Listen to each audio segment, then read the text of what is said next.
Jai Jinendra, everyone. A very warm welcome to you all. We are extremely happy to have you here today on the beginning of brand new series of a lecture called as the Seven Fundamentals, also known as Sapta Tattva. About this lecture series, as we'll proceed, this is a lecture series of two, where we'll gradually learn and understand about the seven fundamentals, the truth of Jain philosophy.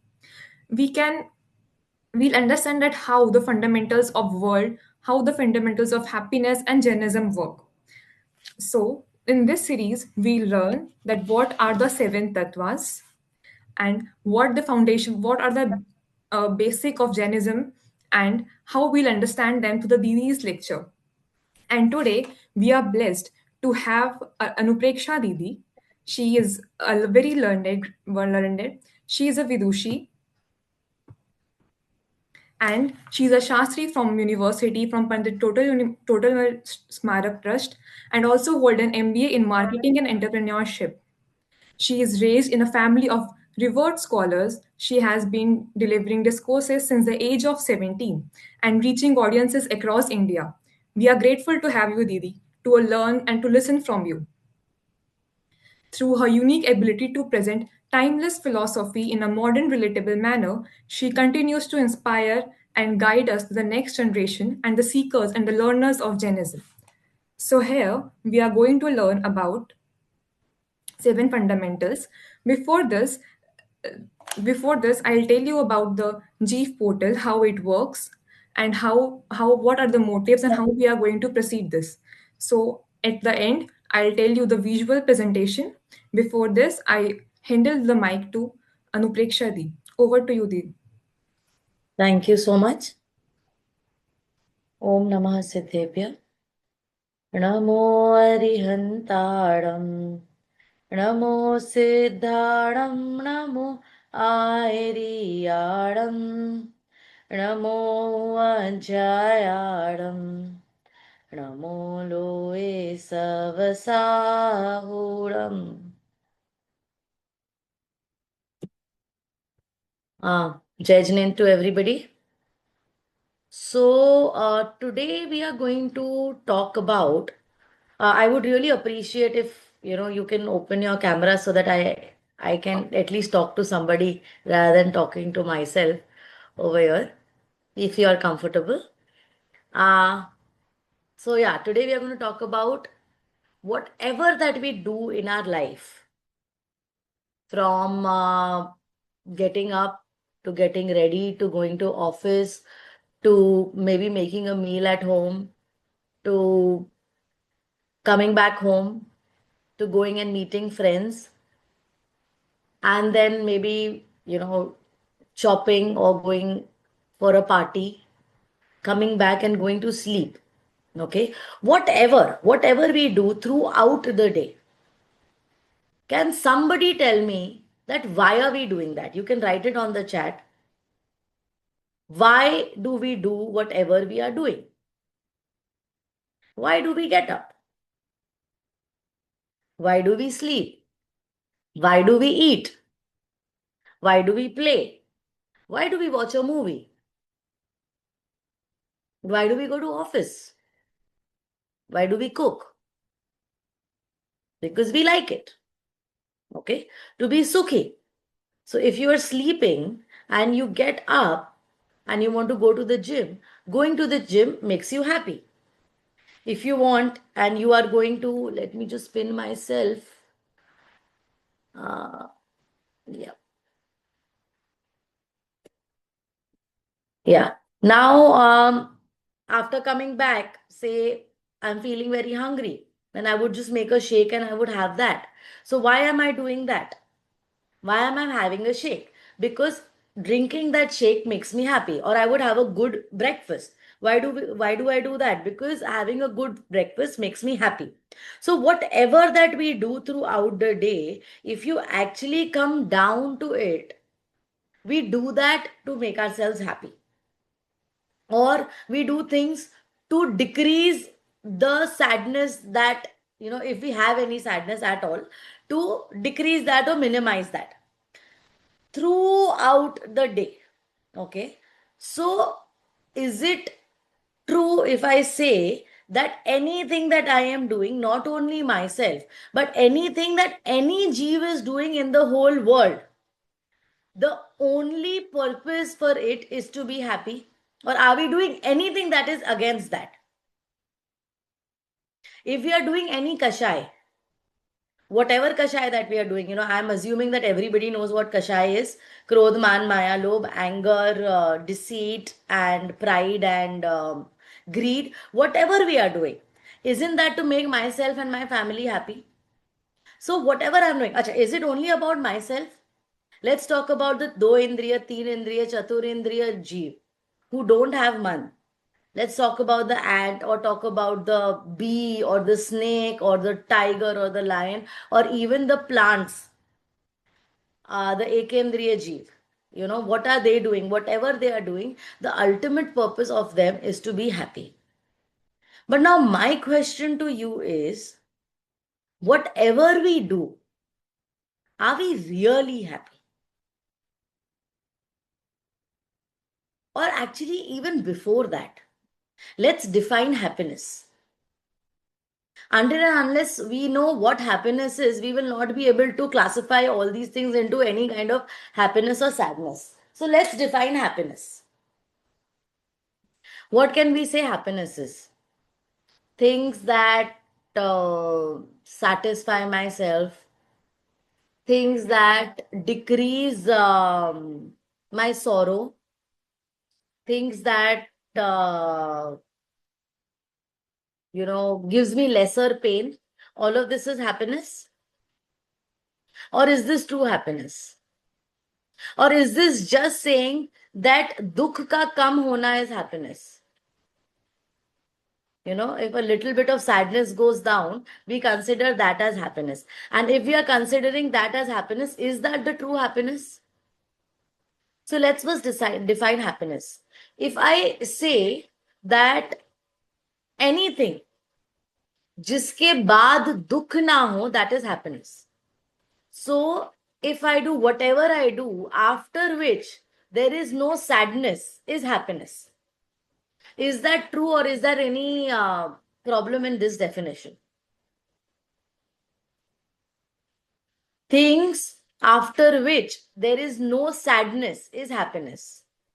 Now let's go back to the example that we were giving, that during the whole day, whatever that we are doing, everything, getting up, if we are getting up, if we are eating, if we are sleeping, if we are going to the office, or even if we are going to the temple and sitting there and doing swadhyay, after that, if you feel like getting up and doing something else, that means that is not true happiness. Because if that was true happiness, then after that there shouldn't have been any sadness. But for me, if somebody asks me, I feel I really enjoy sleeping, and you give me 12 hours of sleep, I'm super happy. Someone tells me 13 hours, okay. Someone tells me 14 hours, like, okay, fine. Now I'll start moving in my bed. Now I'll have to wake up. So if I feel that I was happy while sleeping, then I should have kept sleeping. And after that, there shouldn't have been any sadness in doing that thing. If somebody likes a chocolate, or somebody likes, rasgulla, okay. Now, if I eat one, I am happy. If I eat two, I am happy. If I eat three, I'm super happy. If I eat four, I'm super duper happy. As soon as I have that fifth, then I'm like, oh, this is too sweet. And how about the sixth? How about the seventh? How about the 10th? After that, you will not want to have it. So that means that the notion of happiness that is in my head, that a rasgulla or a chocolate gives me happiness, that actually is not happiness. Why? Because if it was true happiness, then we would have kept on doing it, and it wouldn't have sadness wouldn't have come after that. So saying that anything we will consider to be happiness only after which if there is no sadness. Some people say that, okay, fine, maybe I did not enjoy the 10th chocolate or the 10th rasgulla, but I did enjoy the first one. So for me, the first one was happiness. Why are you saying that is not happiness? what we do is आकुलता का कम होना, less of आकुलता, less of sadness is what we consider as happiness. That's the reason why we feel that when I was feeling like eating a chocolate, at that time when I ate the chocolate and my nirakulta, my akulta went low. And that is nirakulta for me, and that is only sukh. But that is actually not ultimate sukh. That is only the feeling of satisfaction after the extreme dukh of the Vishay Bhog that I wanted to have. So if I wanted to have a rasgulla, if I wanted to have a chocolate, was that sukh or was that dukh? The ichha of having that. Any kind of ichha is dukh. If I'm hungry and I want to have food, so that ichha, that till the time I'm hungry, is that sukh or is that dukh? So that hunger is dukh. The feeling of having a rasgulla or a chocolate, that feeling is dukh. And as soon as we have that, that feeling subsides, and that is what we call happiness. But that is not actual happiness. We can just say that that is satisfaction for a particular period of time. But that is not ultimate happiness. So whatever you do, the whole, that is not happiness. That is actually just satisfaction, or just, a feeling of nirakulta for some time, that you don't have akulta. But as soon as, till the time we are in this sansar, we are in this world, as soon as one ichha will go, the other ichha will come up. As soon as one, if right now, if I have a full plate of food in front of me, as soon as I feel like having a sweet and I satisfy that, the next second I would want to have something else. As soon as I have that something else or a namkeen, say, and then after having that, I will feel like now I want to have something else. So this ichha will never end till the time we are in this sansar. And if ichha will never end till the time we are in this sansar, then whatever we are doing in that direction to satisfy that ichha, that is also not going to end. And that is not going to give me the ultimate sukh that we actually need. So what is it that can give me the ultimate sukh? Okay. Now that we have decided that anything after which there is no dukh is sukh. Okay. So now we will have to look for things that we can do continuously, and after that there is no dukh. So in Tattvarth Sutra, we have also studied that some Samyak Darshan is the ultimate thing that we want to attain, and after that there is no dukh. So if we want to attain Samyak Darshan, what is the path to Samyak Darshan? So Tattvarth Shraddhanam Samyak Darshanam. That means that Tattva means there are 7 elements, and the knowledge, the right knowledge of these 7 elements is the only thing that is going to give us Samyak Darshan. Okay. And that Samyak Darshan is something after which there is no dukh. So that is the only purpose in our life, because that is the only thing that can give us sukh. Now, if that is the purpose, right now, whatever we are doing the whole day, which is Vishay Kashai, okay? Vishay Kashai is, you can say that obsession of the materialistic things that we are doing. Okay. Now, how long will I go in this part, obsessing about the materialist thing, that I will attain ultimate sukh? Okay. The whole day we are doing the same thing, and we are not able to attain ultimate sukh. So we are doing something which is not correct. Now, what is the correct thing that we are doing? What is it that we have to change? Okay. So it is called, what these 7 tattva, they are called the Prayojan Bhut Tattva. Prayojan Bhut Tattva means that attaining something, Prayojan means that whatever is your laksh, whatever is your ultimate goal, to attain that ultimate goal, what are the things that you have to know, and then only you will be able to attain that goal. So say if you want to become a doctor, Okay. So what is your prayojan over here? Your prayojan is to become a doctor. What is your ultimate goal? Your ultimate goal is to become a doctor. Now to become that, I start studying about geopolitics, or I start studying about, say, you know, environment and geography and history. Will I be able to attain my ultimate goal? So to attain my ultimate goal, you have to study about doctorate. You have to, enter medical, and then whatever specialization that you have to go into, you have to do that. So your prayojan, if your prayojan is to become a doctor, then studying about medical is your prayojan bhut tattva.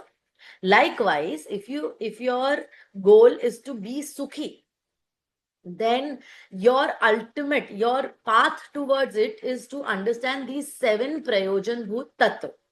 Okay, without which you will never be able to attain your ultimate goal. So what are these prayojan bhut tattva? Number 1 is jeev, which is the soul. Number 2 is ajeev, which is the non-soul. Number 3 is influx, which is ashraf. Number 4 is bondage, which is bandh. Number 5 is stoppage, which is samvar. Number 6 is disassociation of bondage, which is nirjara. And number 7 is liberation, which is moksha. Okay? Jeev, ajeev, ashraf, bandh, samvar, nirjara, and moksha. These are the 7 tattva. Now we know about jeev. Who are jeev? We are jeev. And this portal is also jeev. But we are not talking about the portal. We are talking about us, jeev. Jeev is also a dravya, and jeev is also a tattva. So is there any difference between jeev dravya and jeev tattva? Or are both of them the same? Any hands, any comments? So we have learnt about the 6 dravya, right? There are 6 dravya: jeev, pudgal, dharm, adharm, akash, and kal. Okay, and there are 7 tattva: jeev, ajeev, ashraf, bandh, samvar, nirjara, and moksha. So jeev is common in both. It is also a dravya and it is also a tattva. So is it the same thing, or is there a difference? I will tell you, actually there is a difference. When we talk about jeev dravya, we are talking about all the souls that are there in this world. Okay, ekendriya, from ekendriya to moksha, how many ever jeev are there, all of those are jeev dravya. Okay, but when we talk about jeev tattva, because we are talking about prayojan bhut tattva here, which means that whatever is important for me. So do you think it is important for me to understand the nature of all the jeev, or is it important for me to understand the nature of myself? Even if I don't understand the nature of the other jeev, it is okay. So when we talk about jeev dravya, we are talking about jeev as a whole. Okay, Anantanant jeev come into it. But when we talk about jeev tattva, we are talking about ourselves. So whatever is not jeev, everything is ajeev. Ajeev means non-soul. And except my soul, except myself, every other soul is also considered to be as non-soul. Has it become non-soul? No, it's not become non-soul. It's not become ajeev. But because it is not my prayojan over there. That's the reason why only knowing myself is important. That's the reason why I am jeev tattva, and all other jeev dravya are also ajeev tattva over here. What else will come into ajeev tattva? So there are 6 dravya: jeev, pudgal, dharm, adharm, akash, and kal. When we talk about ajeev tattva, whatever is not jeev is ajeev, which means pudgal, dharm, adharm, akash, and kal. All these 5 dravya are ajeev tattva. I think it is pretty clear. I will just, summarize it again, that my soul is jeev. Except for my soul, all the other souls are Ajiv Tattva. Along with that, the rest 5 Dravya, which are Pudgal, Dharma, Adharma, Akash, and Kal, all these 5 Dravya are also Ajiv Tattva. Okay. So the first is Jeev, the second is Ajiv, which is non-soul. Okay. Now, these two are Dravya. Okay. Now, what do we think is Ashrav, Bandh, Samvar, Nijra, and Moksha? If I ask you that is Ashrav Pudgal, is Ashrav Dharma, is Ashrav Adharma, is Ashrav Akash, or is Ashrav Kal, will anybody be able to tell me what it is? Is it any other Dravya? Ashrav is influx. Okay. Have we ever heard that influx is a substance? It's a dravya. Like Jeev is a substance. Pudgal is a substance. If I say this mobile, it's a substance. Okay. Is there a substance known as Ashrav? So Jeev and Ajiv are actually dravya. And Ashrav, Bandh, Samvar, Nirjara, and Moksha, all of these 5 are paryay. Okay, they are just a paryay of a modification of Jeev and Ajiv together. As we learn about it in the next lecture, we will tell you how it is a paryay. Right now, it is only important to understand that out of the 7 tattva, only Jeev and Ajiv, they are dravya, and rest all are only paryay. They are modifications of Jeev and Ajiv together. All right. Now, why is it important to understand this? Why is it important, or why are these 7 elements or these 7 tattva called tattva? Why isn't any other thing called tattva? Okay. So let's take it in a way that if there's a doctor, okay, and you go to a doctor, you have a very bad stomachache, and you go and tell the doctor, I have a stomachache. And he comes and he tells me, he tells you that, okay, fine, what did you eat outside? What wrong did you eat? Okay. So for a doctor to understand what is wrong with you, he also has to understand that you have done something that wasn't supposed to be done.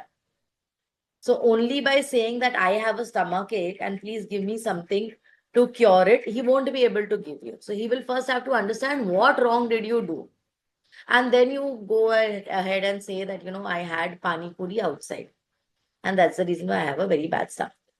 So number 1, he will have to understand that what is it that you did wrong. Okay. After that, he tells you that you have to stop doing that. So if you went out and you ate something, now you have to stop doing that to get rid of the stomachache. After that, he'll give you some medicines that you have to have this. Now, if he gives you some medicine that you have this medicine, but you still keep on eating outside, will that help you? It will not help you. So first you have to stop doing whatever you are doing wrong, and then you have to do what is right. Likewise, when we talk about Sat Tattva, first we have to understand what is going wrong. So you have to understand Ashrav and Bandh, because these are the 2 things that we are doing wrong. Okay. See, understanding Jeev is compulsory because that is my soul. I have to understand it to attain Sukh. Understanding Ajiv is also compulsory because right now the only problem is that I am doing things in the wrong direction. So if I don't know what is the wrong direction, I will not know what I have to get away from. That's the reason why I also have to understand what is not mine. Okay. Along with that, what is mine and what is not mine. But along with that, what am I doing that is creating these problems and I am still in the sansar. So all those things, what I'm doing wrong comes under Ashrav and Bandh. That's the reason why we also have to understand Ashrav and Bandh. Now, what is it that I do right?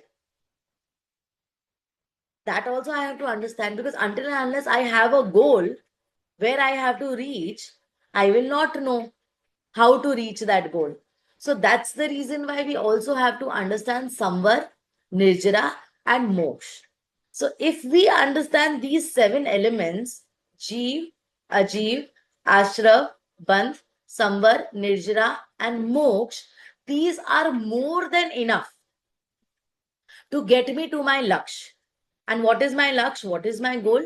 To attain ultimate sukh, after which there is no dukh. Okay. Now, if you actually see the word tattva, okay, it has 2 words in it, tat and twa. Tat means uska, its, and twa means bhav. Okay, bhav means its actual essence or its actual meaning. So, tat over here is elements, and bhav is its actual meanings, actual meaning. which which actually, if you see that, if I want to understand the meaning of tattva, tat is a padarth, which is an element, and twa is the bhav. Like if I want to explain to you what sugar is, so sugar is a padarth, it's an element. Okay, I tell you that this is sugar, it is square, it is white, okay, and it's called sugar. It smells like this, it tastes sweet. Okay, now if you've never tasted it, you will not actually know what the taste is. So to actually understand the taste of the sugar, only knowing the padarth by the name and its properties is not enough. So knowing the padarth, knowing the element by the name is tat padarth, and knowing its essence, that what it does, how is it, it's sweet, that's called the bhav. That's actually the tattva. Okay, but if I tell you that this is sugar and it is sweet, okay, but you've never tasted, so would you know where can you use that sugar? So to understand where all can I use this element so that I can make it sweet, and how to use that element, is actually tattvarth. That we say tattvarth shraddhanam samyak darshanam. Let me give you some other example. So when I talk about say phone, if I give you a phone, okay, and it's a hardware, okay, without a software, will you be able to use the phone? Will it be of any use? You will say, oh, you have given me this dabba, but it's of no use to me. So you also have to give me the software in it. I say, okay, I'll install the software and I'll give it to you.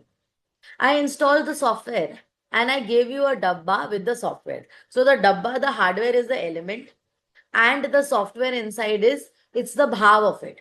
Okay. But if I don't give you the password, how to unlock it? Will you ever be able to use it? Or if I don't show you how to use it? So even if you know the tattva, but if you don't know the bhav, it is of no use to us. Likewise, we all have heard about the 7 tattva, 7 element, that this is Jeev, this is Ajeev, this is Ashra, this is Bandh, this is Samvar, this is Nirjara, and this is Moksha. But only knowing the name will not help. Along with the name, you will have to know the bhav of it, which means you will have to know the properties of it. Now, only knowing the properties of it, will it help? No, it will still not help. You will have to understand that how or where it can be used to actually use it. So when I say Atma, and Atma is consist of knowledge, darshan, sukh, virya, everything. So now we know the element, Atma. We know the properties, which is that it has Gyan, Darshan, Sukh, Virya. It has knowledge, it has Sukh, or it has happiness, it has strength, it has everything. So now we are learned, but we don't know how it feels. Until and unless you don't know how it feels, you will not be able to understand the essence of it. So to understand the essence of it, we have to understand the Tattvarth Shraddhanam, and then put our focus over there, and then only we will be able to attain the ultimate sukh that we are talking about. Okay, now these 7 tattva are divided into 4 categories. Number 1 category is Jeev. The second category is Ajeev, which is non-soul. The third category is substances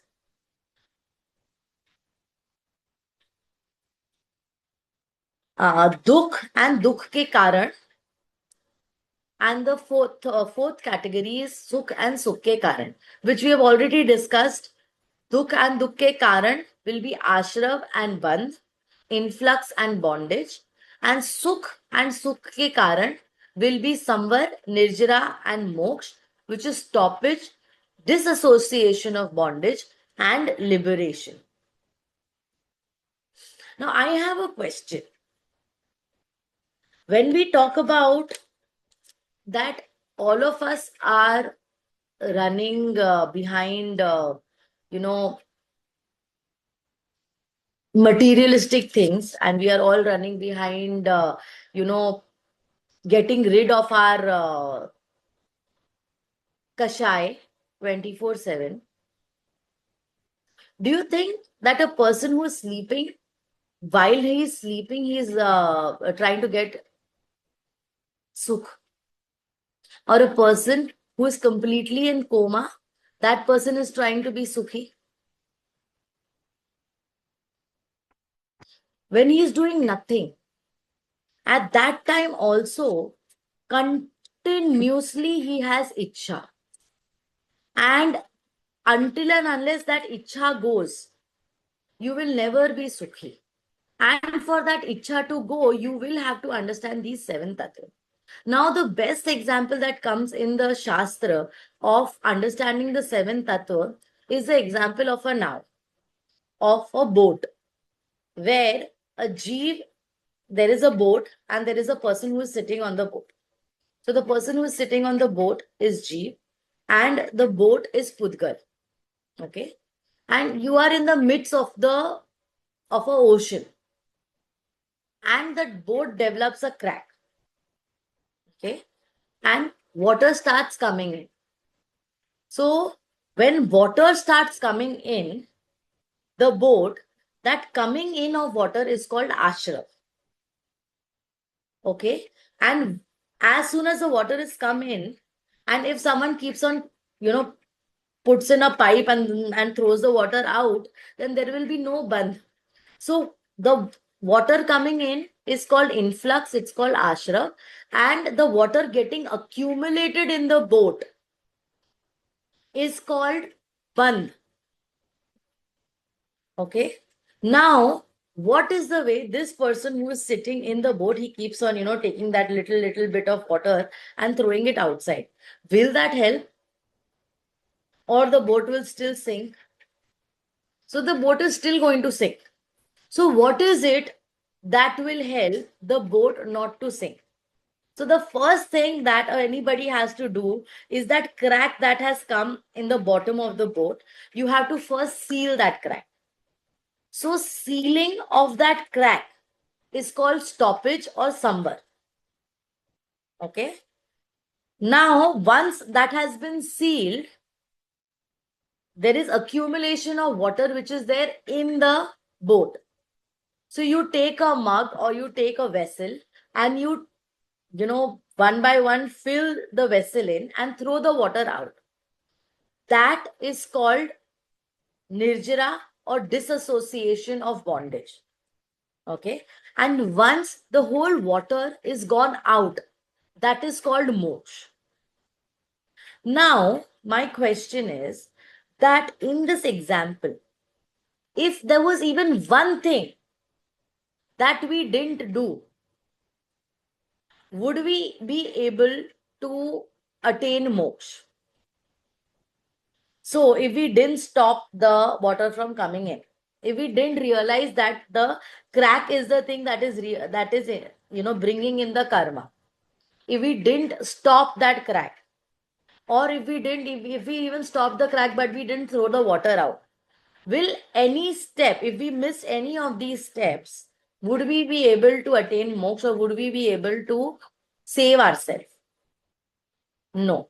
So if we see, if I'm a businessman, okay, if I'm a businessman, I want to do business, I am very good at what I do. Okay. I know my finances very well. I know my product very well. I know everything. But the only thing that I don't know is credit and debit. Okay. I do very good marketing, and I, you know, my production is good, my sales is good, everything is good. But I hate accounting. I don't know credit and debit. Will I be a good businessman? Will I be a good entrepreneur? To be a good entrepreneur, you have to know everything. You also have to know product. You also have to know that where am I spending and how much am I spending. You also have to know that how much revenue am I getting.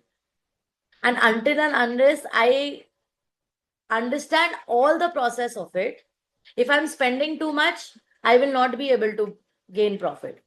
If I'm spending too less, I'll not be able to gain profit. So to understand that, you have to know all the aspects of business. Likewise, if we want to understand our soul, we have to understand these 7 tattva, and only after we understand these, what is influx, what is bondage, what is stoppage of bondage, what is disassociation of bondage, and ultimately what is liberation. Until and unless I understand everything, I won't be able to attain the laksh or the goal that I have, which is of becoming completely sukhi.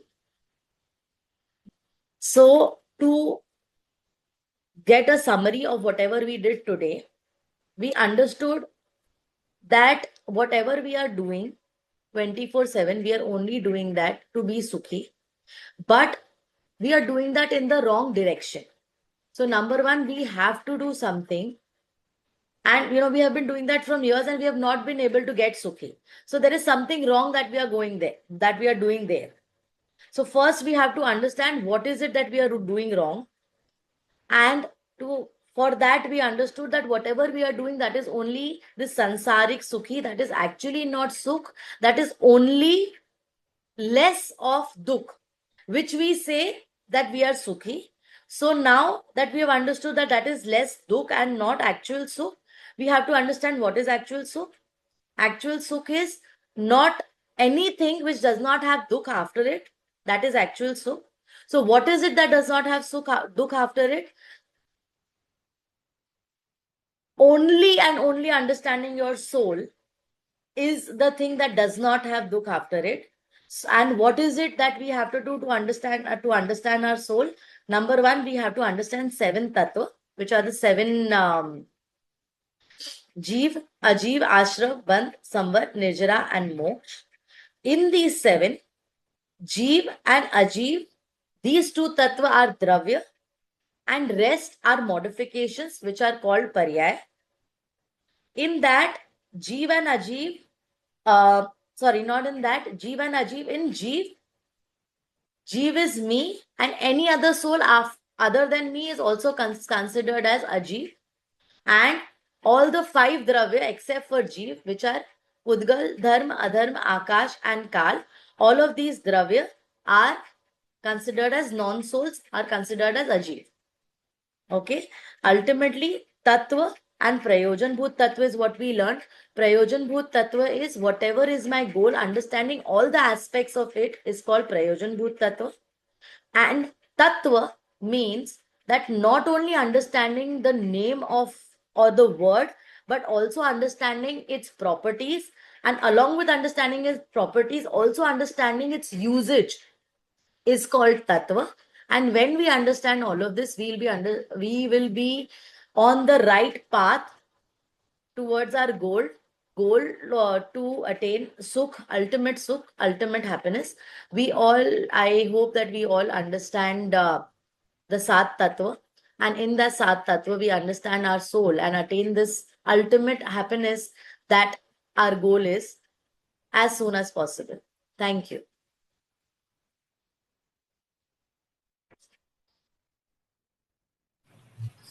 Thank you, Didi, for this wonderful session. You actually pinpoint the very basic misconception of all of us that are wanting a wanting of happiness from sensual pleasures, but which is actually the major cause of our sadness.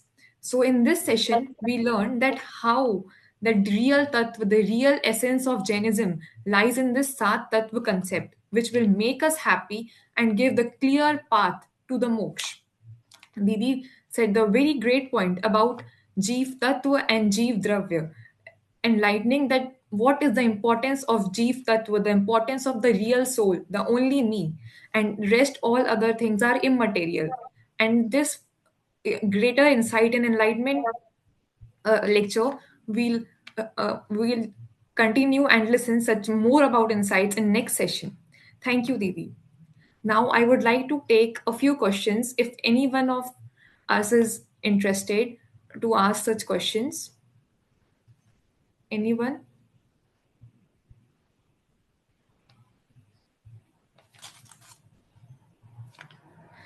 Okay, Didi, I have a question. See, if I know I'm doing a daily chores and I'm doing some activities, I know that this is a wrong, this is that ashram. So, what is that immediate thing I can do to stop it at that moment? What kind of activity? You give me one example. Any daily chores I'm doing. Like if I'm just sitting here, what is that one thing I can just do to stop ashram? What is the one thing that you can do to stop ashram? The only thing, the ultimate thing that you can do to stop ashram is understanding your soul.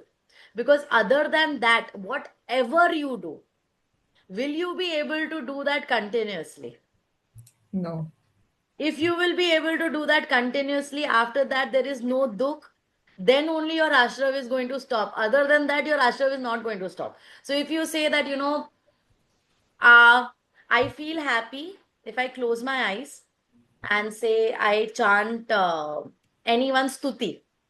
So if I'm going, if I have a lot of akulta, and that time if I just close my mind, close my eyes and I chant a stuti, and that gives me a little bit of happiness at that moment. Now, my question to you is, at that moment, while you are chanting any stuti, are you still attracting good karma? Are you not attracting karma at all? Attracting karma. You're attracting good karma. Yeah. Okay. But if you're attracting good karma, that is still sansar. Or is that moksha? Sansar. So if it is sansar, now if you are, say, if you're not chanting a stuti, if you're doing swadhyaya, if you are in the temple, whatever you are doing, that you feel is going to make me feel happy or better than the space that I am in. Ultimately, that is also actually attracting karma only, and that is going to make you be stay in the sansar. That is not going to give you moksha. So, what is ashrav? How to stop ashrav? Ashrav is whatever that you do, it will attract karma. How to stop it? What to do to attract karma? To stop ashrav? The only thing that you can do is understand these seven elements. After understanding the know these seven elements, understand the seven elements, the properties of it, and then concentrate on yourself and understand what is not yours. That is the only way you are going to stop ashram and have samvar nijra and ultimately moksha. Actually, we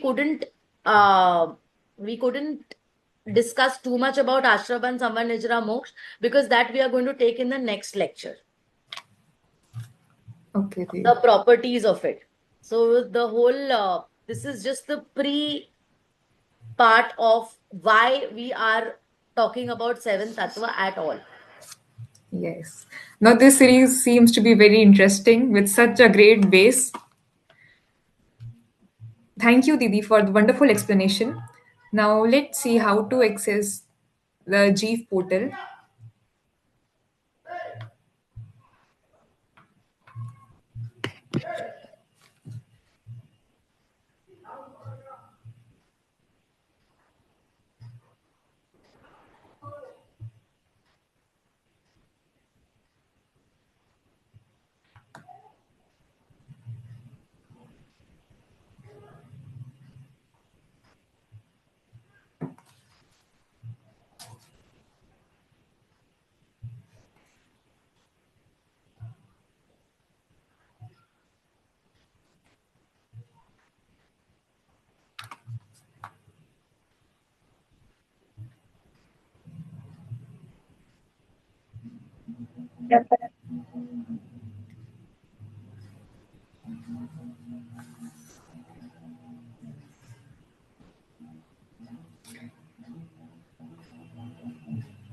There's some issue. Didi, let's do the Janwani Stuti.